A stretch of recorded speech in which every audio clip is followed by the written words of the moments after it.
Page 11 سے. الرفق واللین عند الدعوۃ الی اللہ جل وعلا. اللہ جل وعلا کی طرف دعوت دیتے وقت شفقت اور نرمی کرنا. دین کے معاملے میں سب سے پہلے دین کی تبلیغ کرتے ہوئے، دین کی تعلیم دیتے ہوئے، دین کی طرف لوگوں کو بلاتے ہوئے. ان دعوت الناس ایھا الافاضل الی ما ينفعهم وتحذيرهم مما يضرهم في الدنيا والآخرة بالحكمة والموعظة الحسنة هي وظيفة الأنبياء وطريق الأصفياء وسبيل الأتقياء. قال تعالى ادع إلى سبيل ربك بالحكمة والموعظة الحسنة. ان بے شک دعوت الناس لوگوں کو دعوت دینا، ایھا الافاضل اے معزز بھائیو، الی ما ینفعہم اس چیز کی طرف جو انہیں فائدہ دیتی ہے، وتحذیرہم اور ان کا ڈرانا یعنی ان لوگوں کو خبردار کرنا، مما اس سے جو یضرہم انہیں نقصان دیتا ہے، فی الدنیا والآخرہ دنیا اور آخرت میں، بالحکمت ساتھ حکمت کے، والموعظۃ الحسنۃ اور عمدہ نصیحت کے، ہیا یہ وظیفۃ الانبیاء انبیاء کا کام ہے. وظیفہ کہتے ہیں ڈیوٹی یا کام. وطریق الاصفیاء اور منتخب لوگوں کا طریقہ ہے، چنے ہوئے لوگوں کا. صفی کہتے ہیں چنا ہوا، اس کی جمع اصفیاء. وسبیل الاتقیاء اور متقی لوگوں کا راستہ ہے. ٹھیک ہے، لوگوں کو اس چیز کی طرف دعوت دینا جس میں ان کا فائدہ ہو، اور انہیں اس چیز سے ڈرانا جس سے ان کی دنیا اور آخرت کا نقصان ہو. یہ کیا کہلاتا ہے؟ دعوت. اور اس کو کیسے ہونا چاہیے؟ حکمت کے ساتھ، موعظہ حسنہ کے ساتھ. اور یہ کن لوگوں کی سنت ہے؟ انبیاء، اصفیاء، اتقیاء کی. قال تعالی اللہ تعالی کا فرمان ہے، ادع الی سبیل ربک بالحکمت والموعظۃ الحسنۃ وجادلہم باللتی ہی احسن. ادعو دعوت دو، الی سبیل ربک اپنے رب کے راستے کی طرف، بالحکمت حکمت کے ساتھ، والموعظۃ الحسنۃ اور اچھی نصیحت کے ساتھ. یقول الشیخ السعدی، اب یہ اپنے پاس سے کچھ نہیں کہتے، اب کیا کہتے ہیں؟ فوراً کوٹیشن لاتے ہیں تفسیر سعدی سے رحمہ اللہ، اللہ ان پہ رحمت کرے. فرماتے ہیں یہ اس آیت کی تفسیر ہے، بیسیکلی آپ کو مل جائے گی ان کی کتاب میں. ای یعنی لیکن دعاؤک للخلق مسلمہم وکافرہم الی سبیل ربک المستقیم المشتمل علی العلم النافع والعمل الصالح بالحکمت، ای کل احد علی حسب حالہ وفہمہ وقبولہ وانقیادہ. ٹھیک ہے، ای یعنی لیکن چاہیے کہ ہو، دعاؤک تمہاری دعوت، للخلق ساری مخلوق کے لیے، مسلمہم و کافرہم ان کے مسلمان اور کافر کی طرف، الی سبیل ربک اپنے رب کے راستے کی طرف، المستقیم جو سیدھا ہے، المشتمل علی العلم النافع والعمل الصالح جو مشتمل ہے کس پر؟ علم نافع اور عمل صالح پر. کس طرح بلاؤ؟ بالحکمت حکمت کے ساتھ، ای کل احد علی حسب حالہ وفہمہ یعنی ہر ایک کو اس کے حسب حال، اس کے حالات کے مطابق. حکمت کا کیا مطلب ہے؟ حالات کے مطابق، وفہمہ اور اس کی سمجھ کے مطابق. ٹھیک ہے، وقبولہ اور اس کی قبولیت یعنی اس کے پوٹینشیل کے مطابق کہ کتنا وہ لے سکتا ہے، وانقیادہ اور اس کی اطاعت یا بات ماننے کے مطابق یعنی کہ کتنی بات مانتا ہے اس کے حساب سے. ایک چیز مان گیا پھر اگلی پھر اگلی. تو حکمت کا کیا معنی بتاتے ہیں؟ حالات کے مطابق، دوسرے کی سمجھ کے مطابق اور اس کے قبول کرنے اور مان جانے کی صلاحیت کے مطابق. یہ ہے حکمت. مثلاً ایک آپ بچے سے بات کر رہے ہیں تو کیسے کریں گے؟ چھوٹی بات کریں گے، مختصر کریں گے، آسان کریں گے، مثالوں سے کریں. ایک ایڈلٹ کے ساتھ کر رہے ہیں تو کچھ اور کریں گے، ایک بوڑھے بزرگ کے ساتھ کر رہے ہیں تو کچھ اور طرح، پڑھے لکھے انسان کے ساتھ کر رہے ہیں تو اور طرح، بالکل ان پڑھ کے ساتھ کر رہے ہیں تو اور طرح. سب کے ساتھ ایک بات نہیں چل سکتی. حسب حال، حسب حال. ٹھیک ہے، یہی حکمت ہے. حکمت کا لفظی معنی ہوتا ہے نا وضع الشیء فی محلہ، کسی چیز کو اس کی اپنی اصل جگہ رکھنا. ومن الحکمت الدعوۃ بالعلم لا بالجہل، حکمت میں یہ بھی آتا ہے کہ انسان علم کے ساتھ دعوت دے، جہالت کے ساتھ نہیں، یعنی خود پتہ نہیں اور دوسروں کو بتانے کھڑا ہو گیا. والبداءۃ بالاہم فالاہم، اور ابتدا کرے اہم سے پھر اہم سے، یعنی موسٹ امپورٹنٹ چیزوں سے آغاز کیا جائے. وبالاقرب الی الاذہان والفہم، اور جو چیز ذہن اور سمجھ کے قریب تر ہو اس سے آغاز کیا جائے. وبما یکون قبولہ اتم، اور ساتھ اس کے کہ ہو اسے اس کی قبولیت پوری طرح مکمل طور پر. وبالرفق واللین، اور نرمی اور ملائمت کے ساتھ. فإن انقاد بالحکمت، پھر اگر وہ مان جائے حکمت کے ساتھ. وإلا، ورنہ. فینتقل معہ بالدعوۃ، تو منتقل ہو جائے گا اسی کے ساتھ دعوت دینے کو بالموعظۃ الحسنۃ، اچھی نصیحت کے ساتھ. یعنی پہلے حکمت اختیار کرے گا، اگر کوئی شخص مان گیا تو ٹھیک، ورنہ پھر موعظہ حسنہ کر دے گا. وہو الامر والنہی، اور موعظہ حسنہ کیا ہے؟ وہ امر اور نہی ہے، کسی کام کے کرنے کا حکم ہے اور کسی چیز سے روکنے کا. المقرون بالترغیب والترہیب، جس کے ساتھ ترغیب و ترہیب بھی شامل ہو. ترغیب ہوتا ہے کسی کو رغبت دلانا اور ترہیب ہوتا ہے کسی کو خوف دلانا.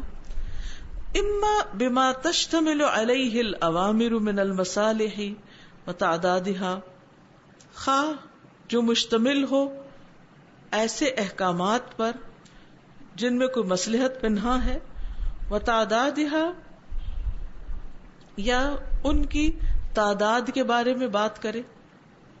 ٹھیک ہے. والنواہی من المضار، اور نواہی جو نقصان دہ ہوں. وتعدادها، اور ان کی جو گنتی ہے، یعنی ان کے جو بہت سے نقصان ہیں.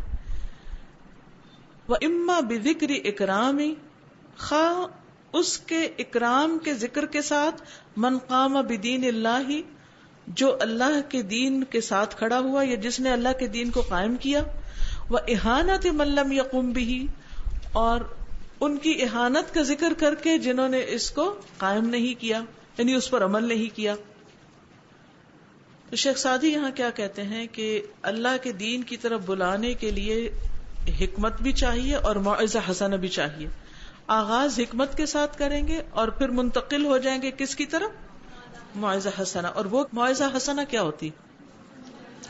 امر و نہی جس میں ترغیب بھی ہو اور ترہیب بھی ہو، خوشخبری بھی ہو اور ڈراوا بھی ہو.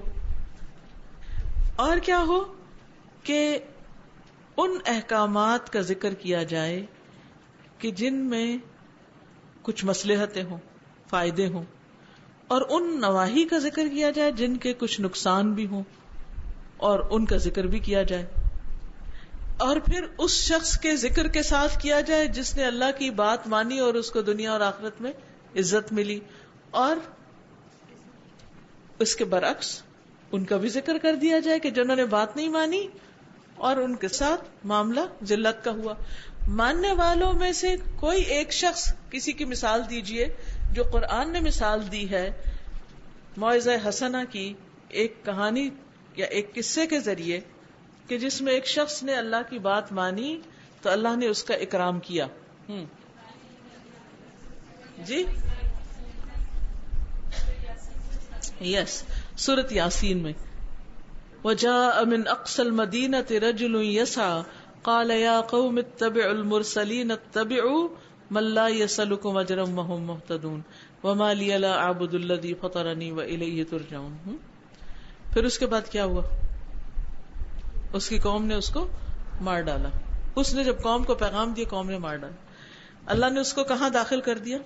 جنت میں. وہ کیا کہتا ہے؟ قال یا لیت قومی یعلمون بما غفر لی ربی وجعلنی من المکرمین. یہ ہے مکرمین کا انجام. اسی طرح صحابہ کے واقعات آپ سنا سکتے ہیں, تابعین کے سنا سکتے ہیں, تبع تابعین کے سنا سکتے ہیں کہ وہ لوگ جنہیں اللہ نے دین کی وجہ سے عزت دی, ان کو مقام دیا, ان کے واقعات بتانا کیا ہے؟ موعظہ حسنہ. اور اسی طرح ان لوگوں کا بھی ذکر کیا جا سکتا ہے جنہوں نے بات نہیں مانی اور ان کو ذلت سے دوچار ہونا پڑا. بتائیے کچھ خواتین کی مثالوں سے, معزز خواتین کی, اور جن کو اللہ سبحانہ تعالیٰ نے عذاب سے دوچار کیا.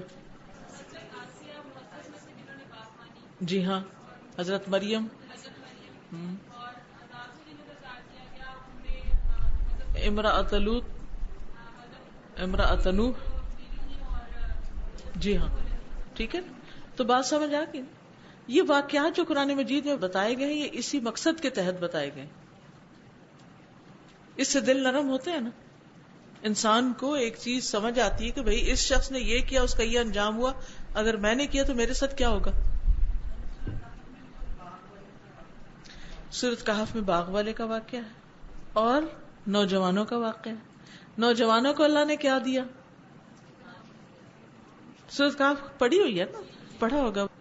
اذ ابى الفتية الى الكهف فقالوا ربنا آتنا من لدنك رحمة وهيئ لنا من امرنا رشدا. تو اللہ تعالیٰ نے ان کو پناہ دی. اور دوسری طرف جس شخص نے مال پر تکبر اور غرور کیا, اس کی وجہ سے اس کا سارا باغ جل گیا. تو یہ واقعات ہمیں سکھاتے ہیں کہ اللہ کی اطاعت کرنے کا فائدہ کیا ہے دنیا اور آخرت میں, اور نہ کرنے کا نقصان کیا ہے. ٹھیک, یہ معنی بتایا جا رہا ہے. اسی طرح حکم ماننے کے فائدے بھی بتائے جائیں. مثلا نماز پڑھنے کے فوائد بتائے جائیں لوگوں کو, اور نہ پڑھنے کے نقصان گنائے جائیں. تو اس سے کیا ہوگا؟ بات سمجھ اچھی طرح آئے گی. وَإِمَّا بِذِكْرِ مَا أَعَدَّ اللَّهُ لِلطَّائِعِينَ مِنَ الثَّوَابِ الْعَاجِلِ وَالْآجِلِ وَمَا أَعَدَّ لِلْعَاصِينَ مِنَ الْعِقَابِ الْعَاجِلِ وَالْآجِلِ. اسی طرح ذکر کیا جائے کس چیز کا؟ جو اللہ نے تیار کیا ہے اطاعت کرنے والوں کے لیے, جلد ملنے والے ثواب کا اور دیر سے ملنے والے ثواب کا, اور جو اللہ نے تیار کیا گناہگاروں کے لیے سزا میں سے جلد ملنے والی اور دیر سے ملنے والی. اس طرح بھی تبلیغ کی جائے. ان من اہم ما یجب علی حامل لواء الدعوۃ الی اللہ تعالی ان یخلص فی عملہ للبارئ سبحانہ. کہتے کہ بے شک بہت اہم باتوں میں سے جو لازم ہے, ما یجب علی حامل لواء الدعوۃ الی اللہ, اس شخص کے لیے جس نے دعوت الی اللہ کا جھنڈا اپنے ہاتھ میں اٹھا رکھا ہو, ان یخلص فی عملہ, کہ وہ اخلاص اختیار کرے اپنے عمل میں, للبارئ سبحانہ, اللہ سبحانہ تعالیٰ کے لیے, وَأَن يَحْذُرَ أَشَدَّ الْحَذْرِ مِنَ الرِّيَاءِ وَالْعُجْبِ, اور یہ کہ وہ سختی سے بچے, پوری سختی سے بچے. يَحْذُرَ أَشَدَّ الْحِذْرِ, ریاکاری سے, خود پسندی سے, والعجب, وَكُلِّ مَا يُفْسِدُ الْعَمَلِ, ہر اس چیز سے جو عمل کو بگاڑ دیتا ہے. وَأَن يَتَزَوَّدَ دَائِمًا بِالْعِلْمِ الشَّرْعِيِّ النَّافِعِ, اور یہ کہ ہمیشہ ذخیرہ کرے, ساتھ رکھے, حاصل کرے علم شرعی جو فائدہ مند ہے.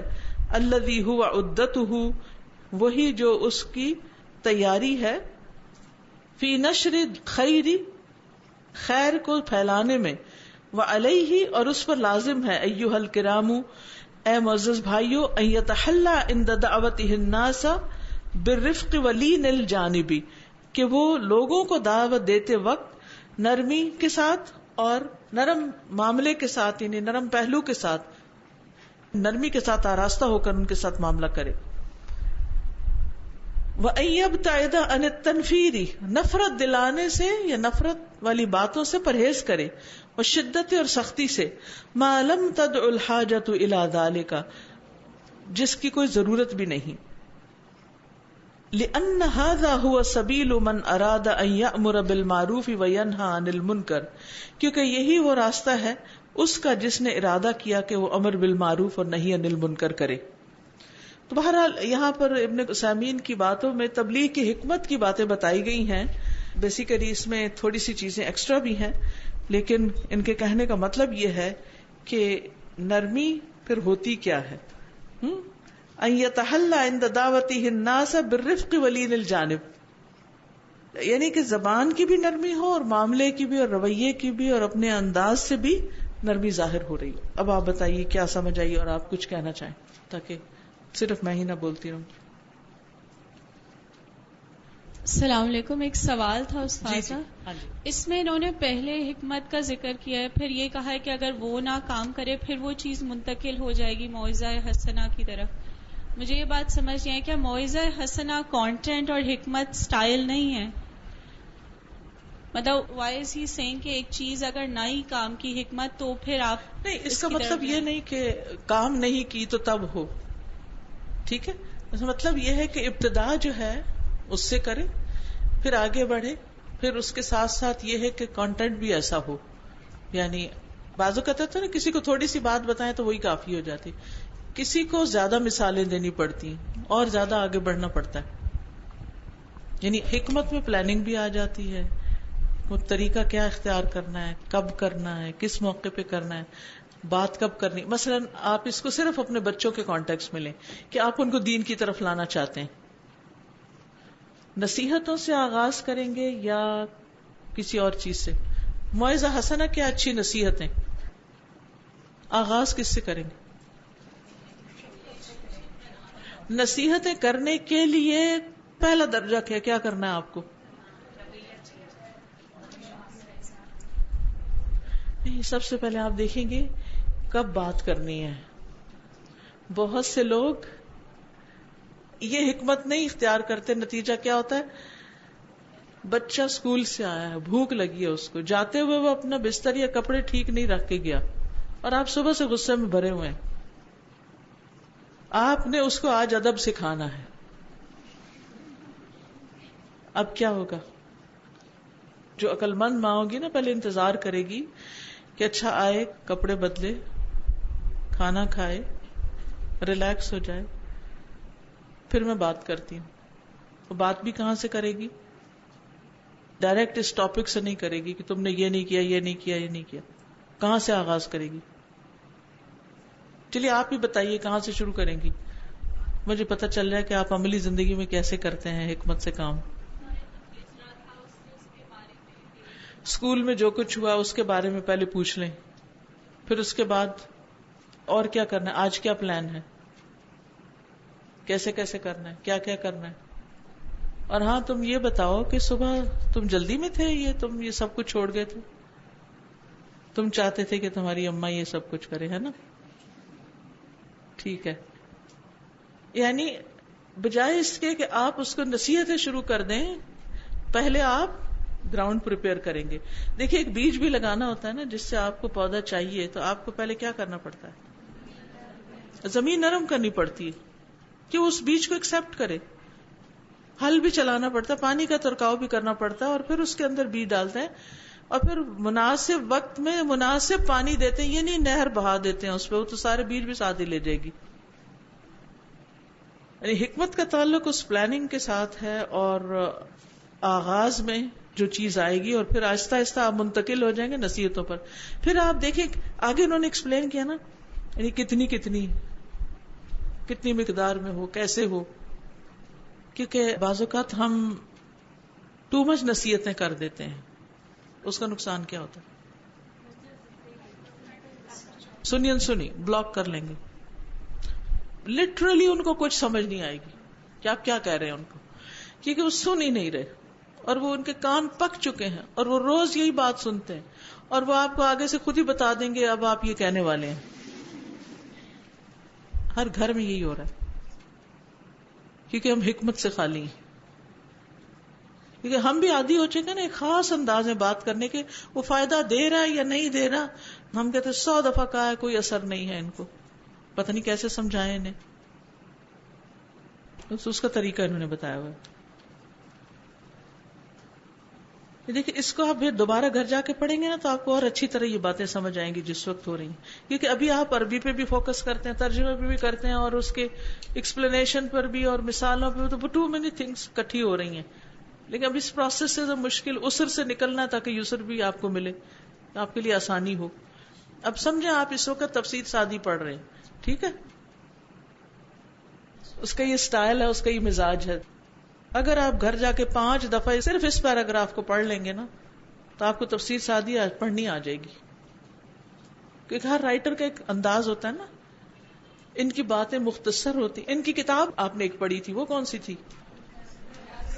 حیات سعیدہ. اس وقت بھی میں نے آپ کو بتایا تھا ان کی تفسیر کے بارے میں. لیکن ہم سوچتے ہیں وہ ہمارے لیے تھوڑی, تو اسکالرس کے لیے ہوتی ہے, کسی اور کے لیے ہوتی ہے. بہرحال اس میں آپ دیکھیے کہ وہ کہتے ہیں کہ دعوت کی حکمت کیا ہے, علم سے آغاز کیا جائے, لا علمی سے نہیں. امپورٹنٹ سے پھر اس کے بعد مزید امپورٹنٹ سے بات شروع کی جائے.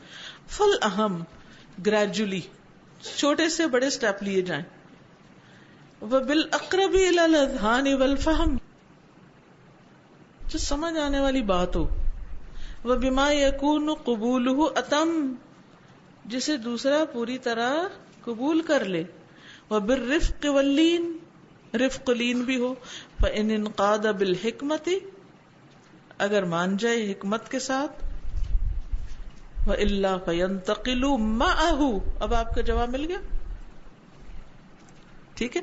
وإلا فینتقل معہ, کیا پہلے سٹیپ کے بعد بالدعوتی بالموعظۃ الحسنۃ وہو الامر والنہی, ٹھیک ہے. چلیے آگے چلتے ہیں. یقول الشیخ الاسلام ابن تیمیہ, شیخ الاسلام ابن تیمیہ کہتے ہیں, ان کی کوئی کتاب پڑھی ہے آپ نے؟ وہ کون سی ہے؟ العقیدۃ الواسطیہ. چلیں آپ بھی یہ کہنے کے قابل تو ہوئے کہ میں نے ابن تیمیہ کو پڑھا ہوا ہے, لیکن ادھر ہی سٹاپ نہیں لگنا چاہیے. آپ یہ کر سکتے ہیں اگر آپ کے پاس ان کے فتاوی ہیں, ورنہ آن لائن بھی مل جائیں گے آپ. اگر ان کے فتاوی ہے نا آپ کے پاس, تو آپ کسی بھی ایک فتوے کو پڑھنا شروع کر دیں. یہ لگے کہ پانی بہ رہا ہے, آیات, احادیث, اقوال, چیزیں آتی جائیں گی, آتی جائیں گی, آتی جائیں گی. اور خاص طور پہ وہ پڑھیے جو آپ کی زندگی سے متعلق ہو, یہ جو آپ کی سمجھ میں آنے والے. ان امور کے بارے میں جو آپ کے دائرہ کار میں نہیں, ان سے نہ آغاز کیجئے, ٹھیک ہے. یقول شیخ الاسلام ابن تیمیہ رحمہ اللہ, امام ابن تیمیہ رحمہ اللہ کہتے ہیں, الرفق سبیل الامر بالمعروف والنہی عن المنکر, نرمی راستہ ہے امر بالمعروف اور نہی عن المنکر کرنے کا. ولہذا قیل, اسی لیے کہا گیا ہے, لیکن امرک بالمعروف بالمعروف, کہ ہونا چاہیے تمہارا معاملہ معروف کے ساتھ معروف طریقے سے, یعنی نیکی کا حکم دینا معروف طریقے سے ہو. وَنَحْيُكَ عَنِ الْمُنْكَرِ غَيْرَ مُنْكَرٍ, اور تمہارا منکر سے روکنا منکر طریقے پر نہ ہو, ایسا نہ ہو کہ جو ناپسندیدہ ہو. معروف معروف طریقے سے کریں اور منکر غیر منکر کے ساتھ کریں. کیونکہ بعض اوقات ہم ایک منکر کو ہٹاتے ہوئے ایک اور منکر ہی استعمال کر رہے ہوتے ہیں. یہ بالکل ایسا ہے جیسے ایک مٹی سے بھرا ہوا کپڑا آپ ڈسٹنگ کے لیے اٹھا کے جھاڑنا شروع کر دیں, اس سے کیا ہوگا؟ کچھ ڈسٹ وہاں سے ہٹ جائے گی لیکن تھوڑی سی اور اوپر آ کے گر جائے گی. وَلْيَتَذَكَّرِ الدَّاعِي إِلَى اللَّهِ جَلَّ وَعَلَا دَائِمًا عِنْدَ نُصْحِهِ وَتَذْكِيرِهِ لِغَيْرِهِ قَوْلَ نَبِيِّهِ صلی اللہ علیہ وسلم, اور چاہیے کہ داعی الی اللہ جل وعلا ہمیشہ اپنی نصیحت اور تذکیر کے وقت کیا کرے؟ یاد رکھے. لیتذکر, جب وہ لغیرہ اپنے علاوہ کسی کو دعوت و نصیحت کر رہا ہے, اپنے نبی کے قول کو یاد رکھے صلی اللہ علیہ وسلم. ان الرفق لا يكون في شيء الا زانه ولا ينزع من شيء الا شانه, کہ نرمی جس چیز میں بھی ہوتی ہے اسے خوبصورت بنا دیتی ہے، اور جس چیز سے بھی نرمی نکال لی جاتی ہے اسے بدصورت بنا دیتی ہے. داعی اللہ کو کیا یاد رکھنا چاہیے؟ نبی صلی اللہ علیہ وسلم کی یہ حدیث یاد رکھنی چاہیے. کیا ہے حدیث؟ ذرا پڑھیے.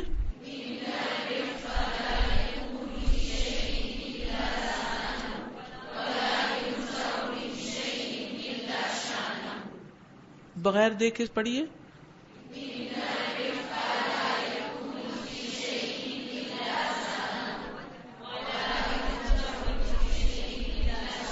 ماشاء اللہ، آپ کو تو حدیث ایک دفعہ پڑھ کے یاد ہوگی، اس کا مطلب آپ بہت کچھ یاد کر سکتے ہیں. ٹھیک ہے، یہ چونکہ آپ نے یاد رکھنا ہے نا، تو اس لیے آپ کے سینے میں ہو تو زیادہ اچھا ہے. یاد ہوگی تو یاد آئے گی نا، اگر یاد ہی نہیں تو یاد کہاں آئے گی. یقول الحافظ المناوی رحمہ اللہ، حافظ مناوی رحمہ اللہ کہتے ہیں، ینبغی للعالم اذا رأى من یخل بواجب، عالم کو چاہیے کہ جب دیکھے کسی شخص کو جو کوتاہی کر رہا ہے کسی واجب کام میں، فرض میں، او یفعل محرما، یا کر رہا ہے حرام کام، ان یترفق فی ارشادہ وَيَتَلَطَّفَ بِهِ، تو وہ کیا کرے؟ اپنی نصیحت میں، ارشاد ہوتا ہے کسی کو کچھ رہنمائی کرنا، اپنی رہنمائی میں نرمی برتے اور لطف سے پیش آئے. وَلْيَتَلَطَّفْ، جیسے قرآن مجید میں آتا ہے، چاہیے کہ نرمی برتے. یہ عالم کو نصیحت کر رہے ہیں کہ جب وہ کسی شخص کو دیکھے کہ وہ اپنا فرض پورا نہیں کر رہا، مثلاً آپ کا بچہ نماز نہیں پڑھ رہا، ٹھیک ہے، او یفعل محرما، یا کوئی حرام کام کر رہا ہے، یعنی جھوٹ بول رہا ہے مثلا، آپ کے غصے کا عالم کیا ہوگا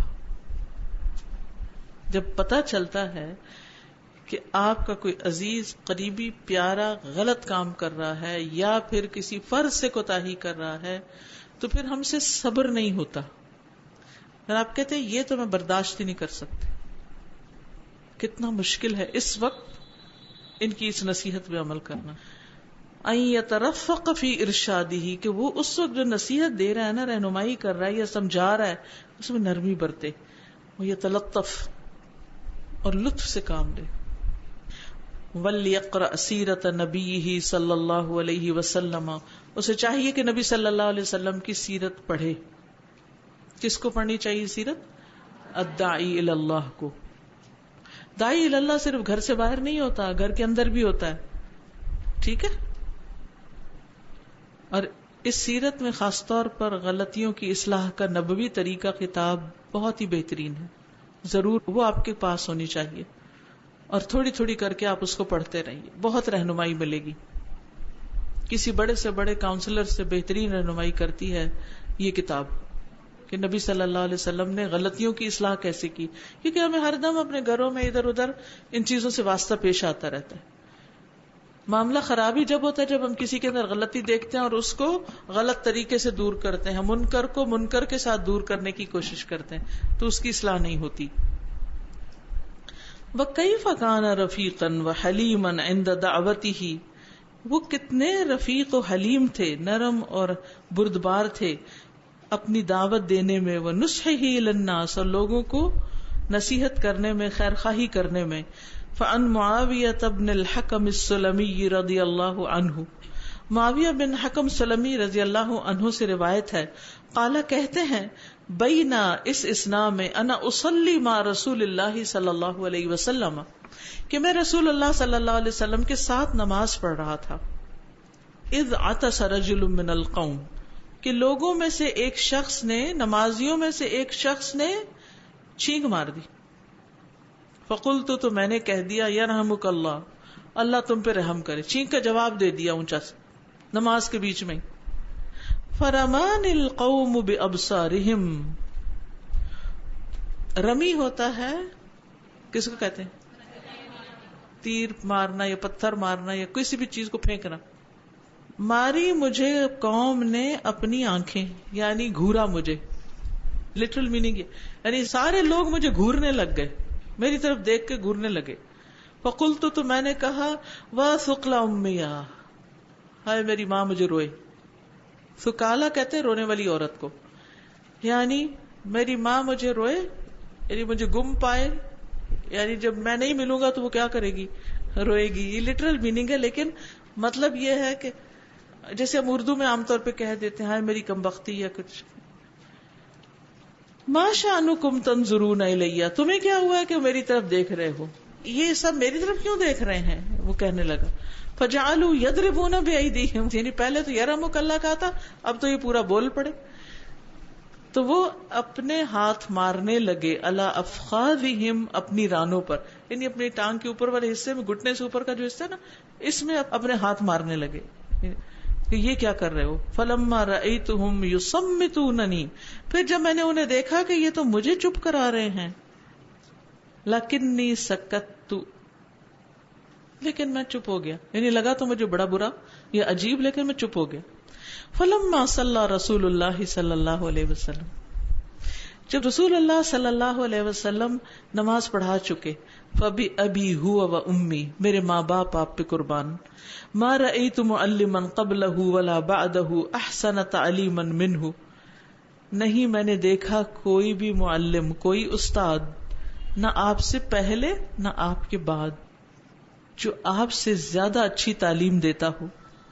فواللہ ما قہرنی، اللہ کی قسم آپ نے مجھے ڈانٹا نہیں، ولا ضربنی، نہ مجھے مارا، ولا شتمنی، نہ مجھے برا بھلا کہا. کیا کہا؟ قال، آپ نے فرمایا، ان هذه الصلاۃ، بے شک یہ نماز، لا يصلح فیہا شیء، اس میں کوئی چیز درست نہیں، من کلام الناس، لوگوں کی کلام میں سے، اس میں بولتے نہیں، یہ معنی ہے. بے شک یہ نماز ہے، اس میں لوگوں سے بات نہیں کرتے. انما هو التسبیح، بے شک یہ تو تسبیح ہے، والتکبیر، اور تکبیر ہے، وقراءۃ القرآن، اور قرآن کی قرات ہوتی، یعنی اس میں جو چیزیں جائز ہیں وہ قرآن پڑھنا، اللہ اکبر کہنا، سبحان اللہ کہنا، یا جو بھی نماز کے الفاظ ہیں بس وہی، اور باتیں ادھر ادھر کی نہیں کرتے اس میں. اب اس بات کی وضاحت کرتے ہیں ابن الجوزی. یقول ابن الجوزی رحمہ اللہ، ابن الجوزی رحمہ اللہ کہتے ہیں، ان کی کون سی کتاب ہے؟ منہاج القاصدین. یس. وَهَذَا يُعَلِّمُ الْمُؤَدِّبِينَ كَيْفَ يُؤَدِّبُونَ، نبی صلی اللہ علیہ وسلم کی یہ بات ادب سکھانے والوں کو بتاتی ہے کہ کیسے ادب سکھائیں، تربیت کرنے والوں کو تربیت کرنا سکھاتی ہے. فَإِنَّ اللُّطْفَ بِالْجَاهِلِ قَبْلَ التَّعْلِيمِ أَنْفَعُ لَهُ مِنَ التَّعَنُّفِ، جاہل کے ساتھ نرمی برتنا، لطیف معاملہ کرنا، تعلیم دینے سے پہلے سختی سے زیادہ فائدہ مند ہے، اس کے ساتھ سختی برتنے سے زیادہ بہتر ہے. کیونکہ جب آپ نرمی برتیں گے، پیار سے معاملہ کریں گے، وہ آپ سے مانوس ہوگا. جب آپ سے مانوس ہو جائے گا، پھر آپ اس کو سکھائیں گے تو وہ سیکھ بھی جائے گا.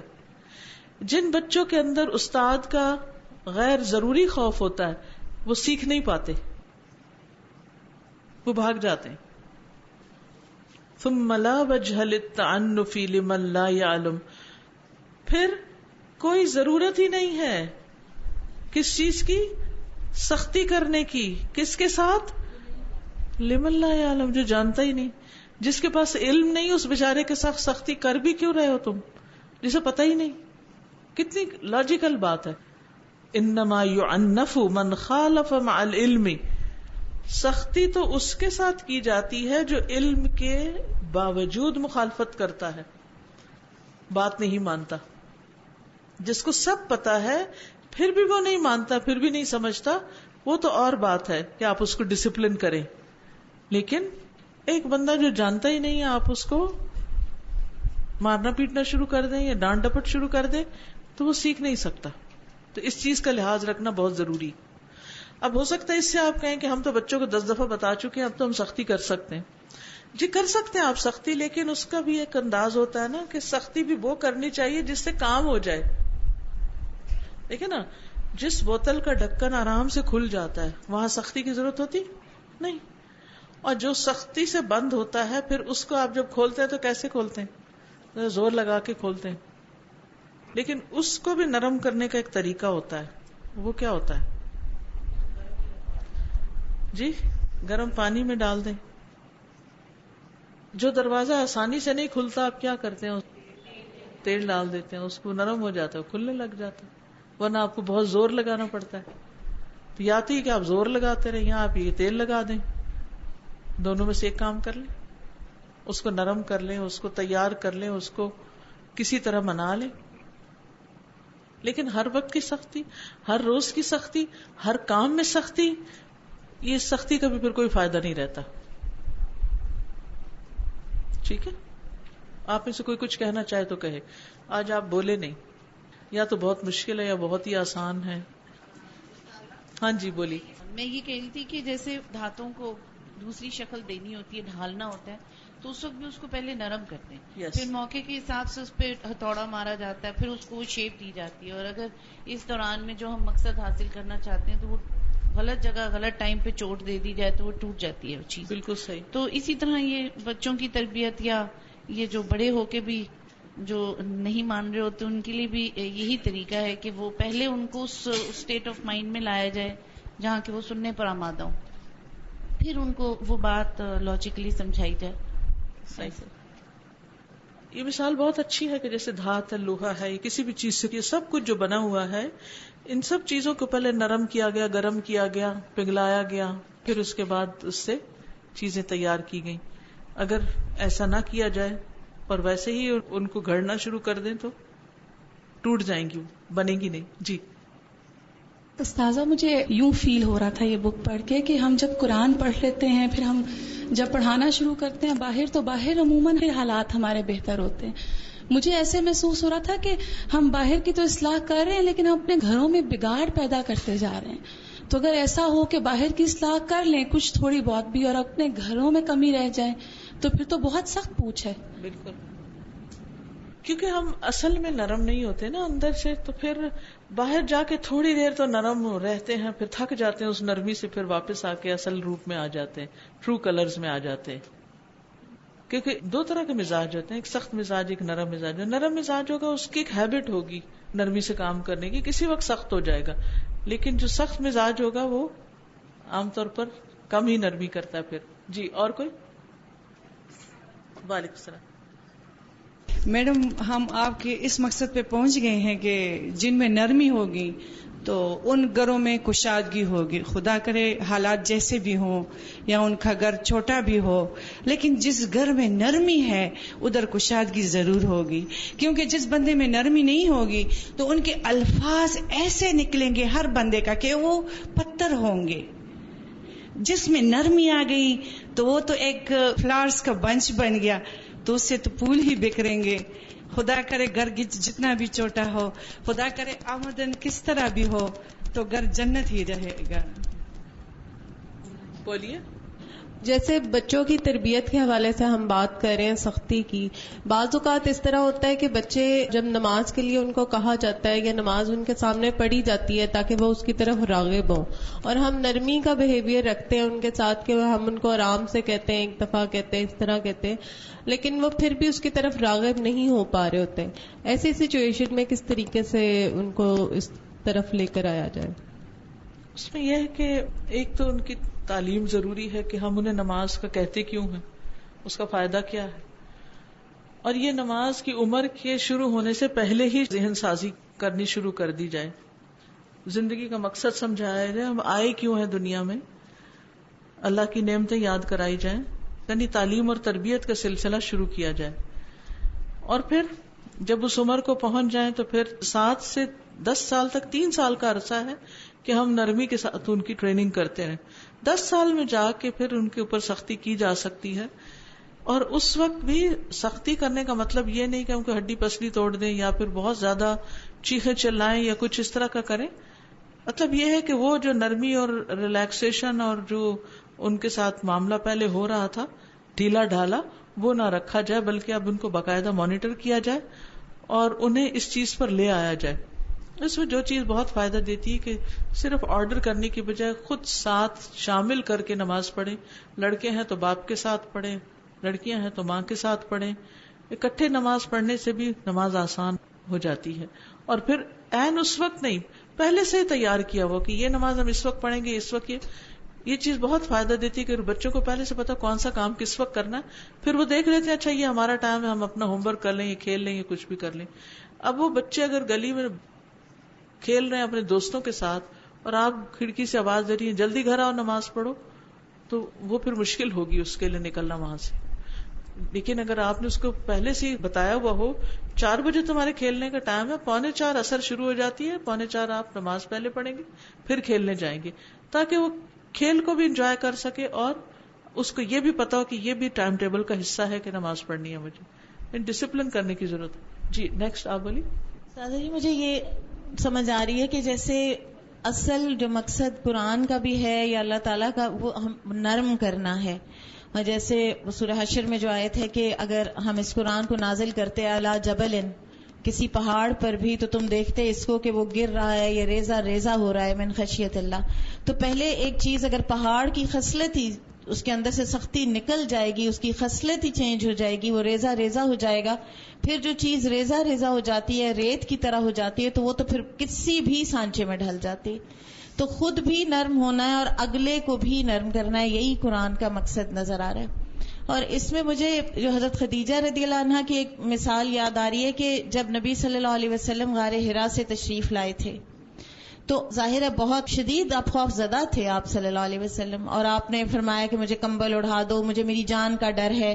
تو اس وقت ایک ریئیکشن وہ جو بغیر حکمت کا یا ایک وہ جو جلد بازی کا ریئیکشن تھا وہ یہی ہو سکتا تھا نا, کہ جیسے کوئی انسان میرے جیسا ہو تو وہ تو یہی کہہ کہ آپ کو کہا جو تھا کہ اس اندھیرے میں اس تنہائی میں رات کو آپ وہاں کیوں جاتے ہیں, آپ ڈر گئے ہیں, یا کوئی اگلے بندے پر ہی اس کا وہ لگا دینا.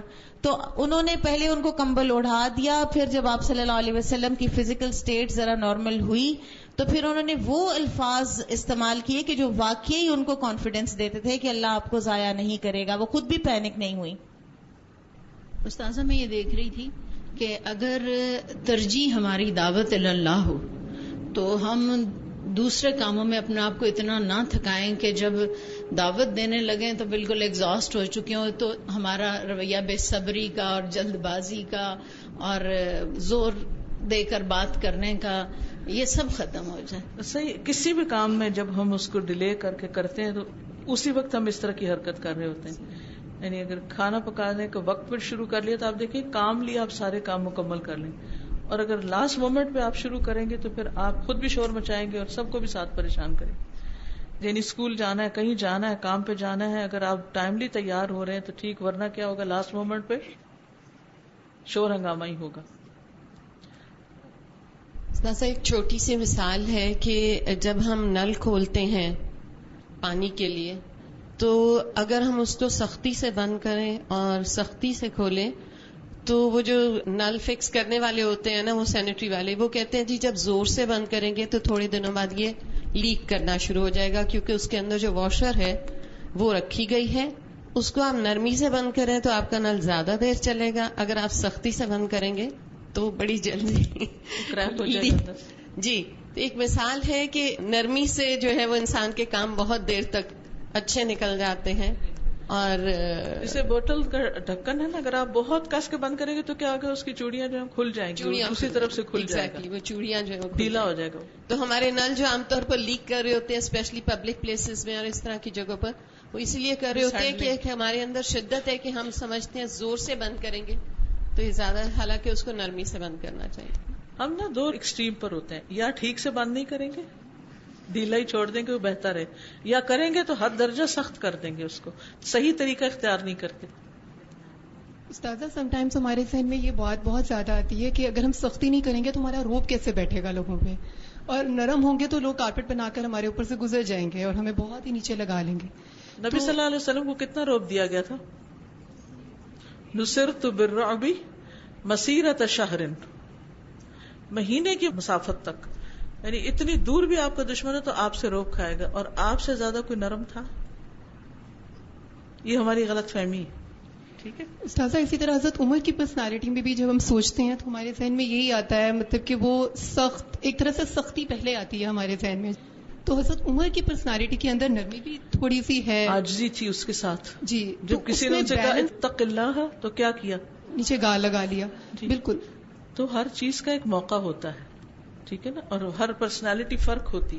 لیکن یہ ہے کہ کوئی شخص بائی نیچر نرم ہوتا ہے اور کوئی شخص بائی نیچر سخت ہوتا ہے. اب جو بائی نیچر نرم ہے تو ڈسپلن کے موقع پر اس کو تھوڑا سا فارم ہونے کی ضرورت ہوتی ہے، یعنی اس کو اس کمزوری کو دور کرنا پڑتا ہے. جہاں سختی کی ضرورت ہے وہاں اس کو اس لیول تک لانے میں کوشش لگانی پڑتی. جیسے وہ آتا ہے نا، نبی صلی اللہ علیہ وسلم نے ایک خواب دیکھا جس میں آپ نے ایک ڈول سے پانی نکالا، پھر وہ ڈول حضرت ابو بکر نے لیا، تو انہوں نے نکالا ایک ڈول یا 2 ڈول، لیکن اس میں کیا تھا؟ کمزوری تھی. تو آپ نے فرمایا اللہ ان کو معاف کرے، یعنی کہ ان کے نکالنے میں کمزوری. پھر حضرت عمر نے لیا اور انہوں نے خوب نکالا، حتیٰ کہ لوگوں نے اپنے اونٹ سیراب کر کے بٹھا دی. تو بعض لوگ فزیکلی بڑے اسٹرانگ ہوتے ہیں، بعض لوگوں کے اندر ایک جلال سا ہوتا ہے، بعض لوگ بہت دھیمے ہوتے ہیں، نرم ہوتے ہیں. اس کو اوپر جانے کی ضرورت ہے، اس کو ذرا نیچے اور پھر بیلنس پہ آنے کی ضرورت ہے. ٹھیک ہے، چلیے آگے چلتے ہیں.